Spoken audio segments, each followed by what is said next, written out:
প্রিয় দর্শক, আপনাদের শুভেচ্ছা জানিয়ে universal medical college and hospital আজকের সংবাদপত্রে আপনাদের স্বাগত জানাচ্ছি। আমি মীর মাসরুর জামান। সংবাদপত্রের শিরোনামগুলোকে ঘিরে চলমান পরিস্থিতি নিয়ে নিয়মিত আলোচনার এই আয়োজনে আজ আমাদের সঙ্গে রয়েছেন সাপ্তাহিকের সম্পাদক গোলাম মর্তুজা। আমরা স্বাগত জানাচ্ছি আপনাকে আমাদের মধ্যে। তো সংবাদপত্রের শিরোনামগুলো দেখি, তারপর আলোচনায় যাচ্ছি।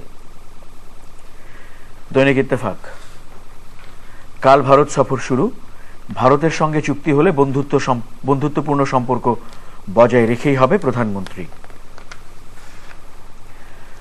মানব জমিন, আইপিইউ সম্মেলনে 5 দফা ঢাকা ঘোষণা। আমাদের সময়, দায়িত্ব নিলেন মেয়র বুলবুল, আরিফের স্থগিতাদেশের বিরুদ্ধে রিট। সকালের খবর, উজানের ঢল ও বৃষ্টিতে বন্যা, তলিয়ে গেছে সিলেট সহ 6 জেলার 2 লাখ হেক্টর বোরো। যায় দিন, উন্নত দেশগুলোতে এমপি নির্যাতনের 459 অভিযোগ, অন্য দেশে হস্তক্ষেপ বন্ধে প্রস্তাব গ্রহণ আইপিইউতে। দৈনিক ইনকিলাব, প্রধানমন্ত্রীর সঙ্গে মক্কা মদিনার 2 প্রধান ইমামের সাক্ষাৎ, ইসলামের প্রচার ও প্রসারে সৌদি সহায়তা অব্যাহত রাখার আশ্বাস। দৈনিক দিনকাল, ফের দায়িত্ব নিলেন রাজশাহী সিটি মেয়র মোসাদ্দেক হোসেন বুলবুল। আমাদের অর্থনীতি, তিস্তার জলবন্টন নিয়ে বাংলাদেশের আগ্রহে বিস্মিত ভারতের কর্মকর্তারা, প্রধানমন্ত্রীকে স্বাগত জানাতে নয়াদিল্লিতে সাজ রব। দৈনিক সংগ্রাম, বাংলাদেশ ইন্ডিয়া ওয়াটার ডিসপিউট শীর্ষক সেমিনার, ভারতের সব চাহিদা পূরণ করলেও বিনিময়ে বাংলাদেশ কিছুই পায়নি। দৈনিক করতোয়া, মাশরাফির জন্য খেলবে Bangladesh. The Bangladesh today, IPU's Dhaka Assembly wrapped up seeking actions against inequality. The Independent, agreements with other countries, no deal, ignoring our interests. Prime Minister, Our Time, 6 NCTV officials removed over school textbook errors. সংবাদপত্রের শিরোনামগুলো দেখলাম। ঢাকায় বিশ্বের সংসদ সদস্যদের সবচেয়ে বড় সম্মেলন IPU সম্মেলন শেষ হয়েছে। ঢাকা ঘোষণা গ্রহণ করা হয়েছে, সেখান থেকে নেওয়া হয়েছে। আমরা যেটি দেখেছি যে সন্ত্রাস দমনের ব্যাপারে জোর দেওয়া হয়েছে বৈষম্য দূর করার ক্ষেত্রে, এবং ছোট দেশগুলোর উপরে বড়দের আগ্রাসন বা হস্তক্ষেপের দূর করার আহ্বানের উপরে। আইপিইউ সম্মেলনের 2টি দিক, একটি দিক যে বাংলাদেশ আয়োজন করলো, আরেকটি দিক এই সম্মেলন থেকে যে ঢাকা ঘোষণা, 5 দফা ঢাকা ঘোষণা আসলো। প্রথমে যদি এই সম্মেলনের আয়োজনের জায়গাটিতে নিয়ে কথা বলতে চাই, এই আয়োজনটি যে বাংলাদেশ করতে পারলো, এটা বাংলাদেশের জন্য অনেক বড় রকমের একটি সাফল্য, এবং এই আয়োজনটি বাংলাদেশ বেশ অনেক আওয়াজ না দিয়েও, কম শব্দ করেও খুব চমৎকারভাবে আয়োজনটি সম্পন্ন করেছে। এটা বাংলাদেশের জন্য গুরুত্বপূর্ণ এই কারণে, বাংলাদেশ যে সময়টিকে জঙ্গিবাদকে কেন্দ্র করে পৃথিবীতে আলোচিত, পৃথিবীর অনেক দেশ, অনেক সংস্থা বাংলাদেশে আসবে কি আসবে না, বাংলাদেশ নিরাপদ কি নিরাপদ না, এই কেন্দ্রিক একটা আলোচনার মধ্যে ছিল যে সময়টিতে। সেই সময়ে প্রায় 1,500 নির্বাচিত এমপি বাংলাদেশে অবস্থান করলো, সব মিলিয়ে প্রায় 2,000। উত্তর আমেরিকা এবং কানাডা ছাড়া আর সবগুলো দেশেরই মোটামুটিভাবে ইউরোপের দেশগুলো সহ এমপিরা অবস্থান করলেন। সুতরাং তাদের এই অবস্থান, এই আয়োজনটি সম্পন্ন করতে পারাটা বাংলাদেশের জন্য একটি অনেক বড় সাফল্য। আন্তর্জাতিক অঙ্গনে সংবাদটি দেয়া যে বাংলাদেশ একটি নিরাপদ দেশ, বাংলাদেশ এ ধরনের আয়োজনে সক্ষম একটি দেশ, এটি একটি দিক। আরেকটি দিক, আপনি যে দিকটির কথা বললেন যে ঢাকা ঘোষণা, 5 দফা যে সুপারিশ, এখানে অনেকগুলো কথা এসেছে। জাতীয় আন্তর্জাতিক পর্যায়ে বৈষম্য দূরীকরণের মধ্য দিয়ে মানবাধিকার সুরক্ষা, এরকম অনেক চমৎকার শব্দে কথা এসেছে। এর মধ্যে সবচেয়ে গুরুত্বপূর্ণ যে বিষয়টি, সেটি হচ্ছে তুলনামূলকভাবে দরিদ্র বা তুলনামূলকভাবে ছোট দেশের প্রতি বড় দেশগুলোর বা শক্তিশালী দেশগুলোর হস্তক্ষেপ যাতে না করা হয়, অর্থাৎ অভ্যন্তরীণ বিষয়ে হস্তক্ষেপ না করার একটি ঘোষণা এসেছে। এই ঘোষণাটি যদিও সর্বসম্মতিতে হয়নি, এই ঘোষণাটিতে যে সমস্ত দেশ সাধারণত হস্তক্ষেপ করে, মার্কিন যুক্তরাষ্ট্র যেহেতু আসেনি, এর বাইরে যে ইউরোপের যে সমস্ত দেশ হস্তক্ষেপ করে, বিশেষ করে আফ্রিকান নানা দেশে তাদের যে কলোনি বিভিন্ন সময় ছিল এবং এখনো আছে, সেই সমস্ত দেশ কিন্তু ঢাকা ঘোষণার এই জায়গাটিতে একমত হয়নি। তার পরও যে এরকম একটি ঘোষণা এসেছে এটা একটি ইতিবাচক দিক। এখন আইপিইউর এরকম ঘোষণা শেষ পর্যন্ত আন্তর্জাতিক অঙ্গনে কতটা প্রভাব ফেলবে সেটি একটি ব্যাপার, কিন্তু তারপরেও বাংলাদেশ যে এরকম একটি সম্মেলন আয়োজন করতে পারলো এটি নিশ্চয়ই বাংলাদেশের জন্য একটি বড় সাফল্য। জাতিসংঘের মানব উন্নয়ন সূচক ঘোষণা করা হয়েছে এবং আমরা দেখেছি বাংলাদেশের অগ্রগতির কথা রয়েছে সংবাদ শিরোনামে। 139তম অবস্থানে এসেছে, 3 ধাপ এগিয়ে। হ্যাঁ, 142 বা 41তম অবস্থান থেকে 139তম অবস্থানে। প্রতিবেশী অনেক দেশেই এখন পিছিয়ে, অনেক দেশই এখনো পিছিয়ে। এখন হয় কি যে বাংলাদেশের এখন যে অবস্থা সেই অবস্থানের জায়গাতে 3 ধাপ অগ্রগতি এটাকে ইতিবাচকভাবে দেখার সুযোগ আছে, কিন্তু সামগ্রিকভাবে যদি বাংলাদেশের মানব সম্পদ উন্নয়নের চিত্রটি দেখি তাহলে এই জায়গাটিতে আমাদের এখনো ইতিবাচকভাবে খুব বেশি আশাবাদী হওয়ার মতো কোনো জায়গা নেই। আমি এটাকে এখনো হতাশার জায়গাতেই দেখি। আর একটি বিষয় যেটি বলতে চাই, এই সূচকে আমাদের অগ্রগতি আন্তর্জাতিক অঙ্গনে বাংলাদেশের একজনের ইতিবাচক ইমেজ দিবে। আর আমি একটু অন্যভাবে দেখি যে সেটা ইউএনডিপি হোক, সেটা জাতিসংঘ হোক, বা সেটা অন্য যে কেউ হোক, বাংলাদেশকে নিয়ে তারা যে মূল্যায়নগুলো বিভিন্ন সময়ে করে, এখন আমাদের সমস্যা হয়ে যায় যখন সরকারি দলের পক্ষ থেকে বা সরকারের পক্ষ থেকে ইতিবাচক কোনো সংবাদ আসলে সেটাকে তারা খুব ফলাও করে গ্রহণ করে, ফলাও করে প্রচার করে, কিন্তু যখনই বিপরীতমুখী বা নেতিবাচক কোনো সংবাদ আসে তখন সেটার তীব্র সমালোচনা করে। এই কারণে আমার পর্যবেক্ষণ বা অবস্থানটা এরকম যে আন্তর্জাতিক কোনো সংগঠন বা কোনো দেশ যখন একটি বাংলাদেশকে নিয়ে ভালো বা খারাপ যাই বলুক না কেন সেটাকে অনেক বেশি গুরুত্ব না দিয়ে দেশের ভেতরে কি আলোচনা হচ্ছে, দেশের গণমাধ্যম কি আলোচনা করছে, দেশের বিশেষজ্ঞরা কি আলোচনা করছেন, সরকার বা দেশ যারা পরিচালনা করবেন তাদের কাছে প্রত্যাশা থাকবে, সেটাকে আপনারা অনেক বেশি গুরুত্ব দেন, গুরুত্ব দিয়ে সেই অনুযায়ী কাজ করেন। বিদেশিরা বলেছে বলে ভালো, বিদেশিরা বলেছে বলে খারাপ, এই মানসিকতা আমাদের সর্বমহল থেকেই ত্যাগ করা দরকার।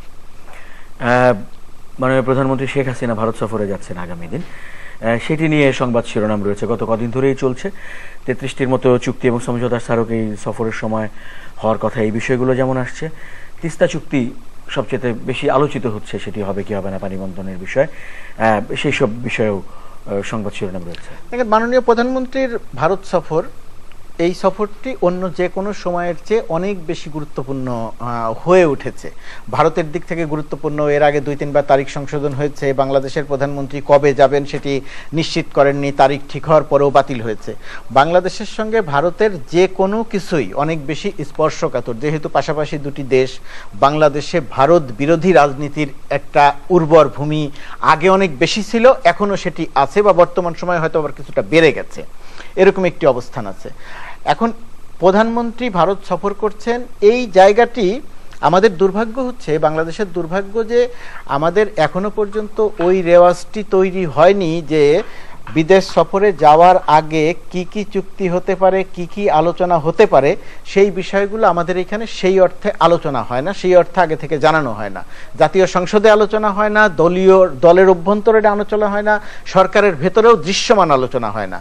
যেমন আমাদের পররাষ্ট্রমন্ত্রী বলেছেন যে 33টির মতো চুক্তি সমঝোতা হতে পারে, কিন্তু সেটা কি চুক্তি, কি সমঝোতা, সেটা আমাদের এখানে কোনো পর্যায়ে আলোচনা হয়নি।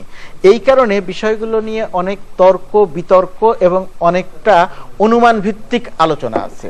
আর আমাদের এখানে যেহেতু আমাদের বড় দুটি রাজনৈতিক দল, আওয়ামী লীগ এবং বিএনপি, এই দুটি রাজনৈতিক দলের মধ্যে আস্থার সংকট এত কম এবং দলীয় মতানৈক্যের জায়গাটি এত তীব্র, প্রবলভাবে তারা একে অপরের বিরোধী, এবং আস্থার জায়গাতে, বিশ্বাসের জায়গাতে একে অপরকে সামান্যতম বিশ্বাস করে না করার প্রেক্ষিতে যেটা হয়, এই সমস্ত ক্ষেত্রে পার্শ্ববর্তী কোনো বড় দেশ বা ভারতের মতো কোনো দেশ যদি হয়, তাহলে স্বাভাবিকভাবেই তারা এই সুযোগটি নেয়ার চেষ্টা করে, এবং সেই সুযোগটি নেয়ার চেষ্টা করলে অনেক ক্ষেত্রে বাংলাদেশের স্বার্থ বিঘ্নিত হওয়ার সম্ভাবনা থেকে যায়। এই ক্ষেত্রে আপনি আসছেন যে অনেকগুলো বিষয়ের মধ্যে দুটি জায়গার আলোচনা, একটি তিস্তা চুক্তি হবে কি হবে না, আর প্রতিরক্ষা চুক্তি না সমঝোতা কি হবে। বাংলাদেশের প্রধান বিরোধী দল বা আওয়ামী লীগ বা বাংলাদেশের গণমাধ্যম, আমি বিস্ময়করভাবে লক্ষ্য করছি, আমরা সবাই এক ধরনের আলোচনায় আটকে গেছি, তিস্তা চুক্তি হবে কি হবে না। যেহেতু তিস্তা চুক্তি না হওয়ার সম্ভাবনা প্রবল, সেই কারণে বিএনপি এমন একটি অবস্থান নিয়েছে যে তিস্তা চুক্তি যদি না হয় তাহলে আর কিছুই হলো না, এরকম একটি অবস্থান। সরকারও তিস্তা চুক্তি হবে কি হবে না সেইটার পেছনে সকল মনোযোগ নিবিষ্ট করেছে। বাস্তবতা হচ্ছে, তিস্তার চুক্তি যদি কালকে হয়েও যায়, তবুও বাংলাদেশের পানি সমস্যার সমাধান হবে না, এটি আমাদের বিবেচনায় রাখতে হবে। অভিন্ন 54টি নদী নিয়ে একটি প্যাকেজ ভিত্তিক যদি আলোচনা না হয় ভারতের সঙ্গে, তাহলে বাংলাদেশ পানি সমস্যার সমাধান বা প্রকৃত যে পানি বাংলাদেশের পাওয়ার কথা সেই জায়গাটিতে বাংলাদেশ পাবে না। আদৌ এই 54টি নদী নিয়ে প্যাকেজ ভিত্তিক কোনো আলোচনা হচ্ছে কিনা সেটা এখনো পর্যন্ত অনিশ্চিত। আর তিস্তা চুক্তি না হওয়ার ব্যাপারে মমতা বন্দ্যোপাধ্যায় কালকেও পশ্চিমবঙ্গে বলেছেন তিস্তায় তো পানিই নেই, চুক্তি হবে না সেটা তিনি বলেননি। তিস্তায় পানি নেই, মহানন্দ শুকিয়ে যাচ্ছে, আর অন্যান্য নদী শুকিয়ে যাচ্ছে, সুতরাং এরকম একটি জায়গাতে হবে না। আর প্রতিরক্ষা চুক্তি বা প্রতিরক্ষা সমঝোতাতে কি হবে আমরা জানি না। মাননীয় প্রধানমন্ত্রী বলেছেন বন্ধুত্বপূর্ণ সম্পর্ক রেখে বাংলাদেশের স্বার্থে হানি না হয় এরকম চুক্তি করা হবে, বা অন্য সব চুক্তি। আবার পররাষ্ট্রমন্ত্রী বলেছেন এমন যা যা করা হবে কোনো কিছুই গোপন রাখা হবে না, সবই প্রকাশ করা হবে। এইখানেই প্রশ্ন আসে, বাংলাদেশের স্বার্থহানি হবে না, কোনো কিছু গোপনও রাখা হবে না, তাহলে চুক্তি বা সমঝোতা কি করবেন সেটা যদি আগের থেকে বলে দেয়া হতো, আলোচনা হতো বাংলাদেশে, তাহলে এটা নিয়ে অনুমান ভিত্তিক আলোচনা কম হতো। আমরা নিশ্চয়ই বিশ্বাস করতে চাই যে চুক্তিই হোক না কেন সেটি বাংলাদেশের জন্য প্রয়োজনীয় বলেই চুক্তিটি হবে, বাংলাদেশের জন্য প্রয়োজনীয় বলেই সমঝোতা স্বাক্ষর হবে। বাংলাদেশের জন্য প্রয়োজনীয় নয় এরকম কোনো বিষয় আলোচনা হবে, এরকম কোনো সমঝোতা স্মারক হবে বিশ্বাস করতে চাই না। আর প্রতিরক্ষা চুক্তি আর তিস্তাই একমাত্র বিষয় নয়, ভারতের সঙ্গে আরো অনেকগুলো বিষয় আছে। বাণিজ্যিক ক্ষেত্রে ভারত এক ধরনের বৈষম্যমূলক আচরণ করে, সেই আলোচনাগুলো হওয়া দরকার। সীমান্ত হত্যা বন্ধের ক্ষেত্রে ভারত আসলে কি করতে চায় সেই জায়গাগুলো হওয়া দরকার। বাংলাদেশ যে ভারতকে 7 সিস্টার্সের রাজ্যগুলোর বিদ্রোহীদের আশ্রয় না দেওয়ার যে নীতি নিয়েছে, নীতির প্রেক্ষিতে ভারত অনেকগুলো কারণের মধ্যে আর্থিকভাবেও বিপুলভাবে লাভবান হয়েছে। কারণ ওই অঞ্চলে সেনাবাহিনীর পেছনে যে পরিমাণ অর্থ ব্যয় করত ভারত তার থেকে ভারত বের হয়ে আসতে পেরেছে। সুতরাং ভারত বাংলাদেশ দ্বারা অনেক ক্ষেত্রে উপকৃত হয়েছে। এখন এই সফরের মধ্য দিয়ে বাংলাদেশ কোন কোন ক্ষেত্রে উপকৃত হয়, শুধু লোনের বিষয়টি সামনে আসে, বাংলাদেশ তার প্রয়োজনীয় জায়গাতে কতখানি উপকৃত হয় সেই বিষয়গুলো দেখার থাকবে। তবে অনেক উচ্চাকাঙ্ক্ষা তৈরি হয়েছে এই সফরটিকে কেন্দ্র করে। বিশ্বাস রাখতে চাইব যে এই সফরকে কেন্দ্র করে যে উচ্চাকাঙ্ক্ষা তৈরি হয়েছে সেই উচ্চাকাঙ্ক্ষাটি সফরের পরে গিয়েও অক্ষুণ্ণ থাকবে। এখানে আরেকটি কথা বলি যে সমস্ত দেশে রাজনীতিবিদদের মধ্যে বিরোধ থাকে, রাজনীতিবিদরা একমত হতে পারেন না, সেই সমস্ত দেশের বুদ্ধিজীবীরা এক ধরনের গুরুত্বপূর্ণ ভূমিকা পালন করেন। কিন্তু বাস্তবতা বাংলাদেশের যে বুদ্ধিজীবীদের ওই জায়গাটি তুলনামূলকভাবে এক ধরনের দুর্বল হয়ে গেছে। বুদ্ধিজীবীরা এক ধরনের দলীয় মতাদর্শ গ্রহণ করেছেন। দেখেন মার্কিন যুক্তরাষ্ট্রে যখন একটি সংকট চলছে তখন নম চমস্কির মতো লোক কিন্তু পরিষ্কার করে বলছেন ট্রাম্প প্রশাসনের বিরুদ্ধে অবস্থান নিয়ে, যে ট্রাম্প প্রশাসন মুসলিম বিরোধী যে অবস্থান নিয়েছে সেই অবস্থানটিকে তিনি যৌক্তিক করার জন্য নিজেরাই একটি সন্ত্রাসী ঘটনা ঘটিয়ে প্রমাণ করতে পারেন যে মুসলমানরা সন্ত্রাসী ঘটনা ঘটিয়েছে। অর্থাৎ আমি বলছি বুদ্ধিজীবীরা সাহস নিয়ে দলের বা সরকারের কার পক্ষে বা বিপক্ষে গেল সেরকম জায়গাতে না গিয়ে একটা শক্ত অবস্থান নিয়ে একটা দিক নির্দেশনা দিতে পারেন। এই প্রধানমন্ত্রীর ভারত সফরকে কেন্দ্র করে বিএনপি তার মতো করে কথা বলছে। এখানে দায়িত্ব ছিল আমাদের বুদ্ধিজীবীদের একটা সত্যিকারের গঠনমূলক বক্তব্য দেওয়ার, যার প্রেক্ষিতে দেশের মানুষ একটি নির্দেশনা পাবে যে আসলে ভারতের সঙ্গে বাংলাদেশের সম্পর্ক এই জায়গাতে আছে, চুক্তি বা সমঝোতা যাই হোক না কেন এই কাজগুলো হওয়া দরকার। অত্যন্ত দুর্ভাগ্যজনক যে রাজনীতিবিদরা আমাদের যেমন দিক নির্দেশনা দিতে পারছেন না, তর্ক বিতর্ক করছেন, আমাদের বুদ্ধিজীবীরাও ঠিক একই কাতারে পড়ে গেছেন। এটা একটা জাতির জন্য অত্যন্ত দুর্ভাগ্যজনক। আইনি লড়াই শেষে রাজশাহী সিটি কর্পোরেশনের মেয়র আবার দায়িত্ব নিয়েছেন এবং আমরা দেখেছিলাম যে হবিগঞ্জের পৌর মেয়র যিনি জিকে গাউস, তার ব্যাপারেও তার বহিষ্কারাদেশের ব্যাপারেও স্থগিতাদেশ দিয়েছেন আদালত। সিলেটের মেয়র এখনো আরিফুল হক চৌধুরী, তারটি এখনো বহিষ্কারাদেশটি রয়ে গেছে। দেখেন জাতীয় আমাদের যে সংবিধান, সেই সংবিধান অনুযায়ী রাষ্ট্রের মালিক জনগণ এবং জনগণ দ্বারা নির্বাচিত প্রতিনিধিরাই দেশ পরিচালনায় অংশগ্রহণ করবেন, এই অধিকারটি নিশ্চিত করেছে। কিন্তু স্থানীয় সরকারের যে আইন 2009 সালের সিটি কর্পোরেশনের যে আইন, সেই আইনের 12(1) যে ধারা, সেই ধারায় যে ক্ষমতা বলে মামলা এবং মামলার প্রেক্ষিতে আদালত যদি চার্জশিট গ্রহণ করে তাহলে বরখাস্ত করার যে ধারা সংবিধান রাষ্ট্রের জনগণকে যে সম্মান, যে শ্রদ্ধা, যে মর্যাদা দিয়েছে, আর একই রকমভাবে 2009 সালের যে আইন, সেই আইনটি রাষ্ট্রের জনগণের এক ধরনের সম্মানহানি এবং এক ধরনের অমর্যাদা করেছে। এবং সেই আইনটিকে কেন্দ্র করে যে প্রক্রিয়াতে নির্বাচিত জনপ্রতিনিধিদেরকে বরখাস্ত করা হচ্ছে, এটা কোনোভাবেই এটিকে কোনোভাবেই মানা যায় না, এটি কোনোভাবেই হওয়া উচিত নয়। এখানে একটি বিষয় যে শুধুমাত্র বিরোধী দলের সংসদদের নামে মামলা আছে, সেই কারণেই তাদেরকে বরখাস্ত করা হচ্ছে না। তেল গ্যাস বিদ্যুৎ বন্দর রক্ষা কমিটির সংগঠক, ফুলবাড়ী আন্দোলনের অন্যতম সংগঠক, যে ফুলবাড়ী আন্দোলনে বর্তমান প্রধানমন্ত্রী তৎকালীন বিরোধী দলীয় নেত্রী সমর্থন জানিয়েছিলেন, সেই এশিয়া এনার্জির মতো কুখ্যাত একটি প্রতিষ্ঠানের করা মামলার প্রেক্ষিতেও একজন পৌর চেয়ারম্যানকে বরখাস্ত করা হয়েছে। অর্থাৎ কোনোভাবেই এটি সমর্থনযোগ্য কোনো কাজ না। এবং এই কাজটি করে আওয়ামী লীগ সরকার কোনো কিছু অর্জন করছে না। আওয়ামী লীগ সরকারের অনেক কিছু হারাচ্ছে। জনগণের বা জনমতের প্রতি এক ধরনের কি বলবো অবিশ্বাস তৈরি করছে আওয়ামী লীগ। এবং এমন একটা অবস্থা তৈরি হচ্ছে যে যেহেতু ওই সমস্ত জায়গার জনগণ, ওই সমস্ত জায়গার ভোটার আওয়ামী লীগের প্রার্থীকে ভোট দেয়নি, এই কারণে আওয়ামী লীগের ভেতরে সম্ভবত বা সরকারের ভেতরে সম্ভবত এক ধরনের অসন্তোষ তৈরি হয়েছে এবং তারা সেইখানকার জনগণকে বোঝানোর চেষ্টা করছেন যে তোমরা ভোট দিলেও এদেরকে আমরা কাজ করতে দিলাম না। যদিও সরকার বলছে এর সঙ্গে রাজনীতির কোনো সম্পর্ক নেই, কিন্তু বাংলাদেশের কোনো মানুষই এই বক্তব্য বিশ্বাস করছে না। বাংলাদেশের সব মানুষই বিশ্বাস করছে যে এটি রাজনৈতিক উদ্দেশ্যেই করা হচ্ছে। এই কাজটি করে আওয়ামী লীগ কোনো কিছু অর্জন করছে বলে আমার কাছে মনে হয় না। বাংলাদেশ ক্রিকেট দলের শ্রীলঙ্কা সফরের সিরিজের শেষ ম্যাচ এবং টি-20 সিরিজেরও শেষ ম্যাচ, এবং মাশরাফি বিন মুর্তজা যিনি এখনও টি-20 দলের অধিনায়ক রয়েছেন, তা অবসরের ঘোষণা দিয়েছেন। সেই হিসেবে তারও শেষ টি-20 ম্যাচ আজ।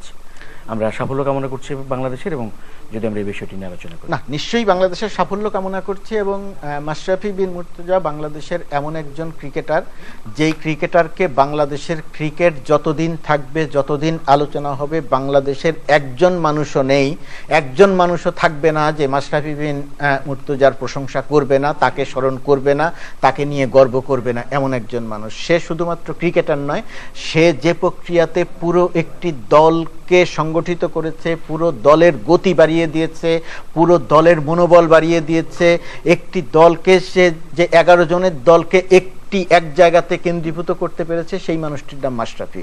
সেই মাশরাফির টি-20 অধিনায়ক হিসেবে বা টি-20 খেলার সর্বশেষ ম্যাচটি অনুষ্ঠিত হতে যাচ্ছে।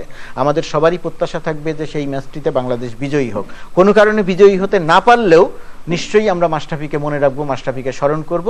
আর মাশরাফির অবসরকে কেন্দ্র করে যে গুঞ্জনটি শুরু হয়েছে, এই জায়গাতে আমাদের প্রত্যাশা থাকবে সত্যিই যদি তেমন কিছু থেকে থাকে, মাশরাফির মতো ক্রিকেটার বারবার আসবে না, মাশরাফির মতো মানুষ বারবার আসবে না। সুতরাং তার মনোকষ্ট বা তাকে আঘাত দিয়ে যেন বাংলাদেশ কোনো কিছু না করে। বিসিবির এখন যারা দায়িত্বে আছেন তাদের অনুধাবনের মধ্যে যেন বিষয়গুলো আসে যে মাশরাফিকে কষ্ট দেয়া, মাশরাফির মনে আঘাত দিয়ে এমন কোনো সিদ্ধান্ত যেন তাকে দিয়ে নেয়ানো না হয়। এটি যদি দৃশ্যমান হয়, এটা যদি সত্যি সত্যি একসময় প্রকাশিত হয়, তাহলে কিন্তু বাংলাদেশের মানুষ কাউকে ক্ষমা করবে না।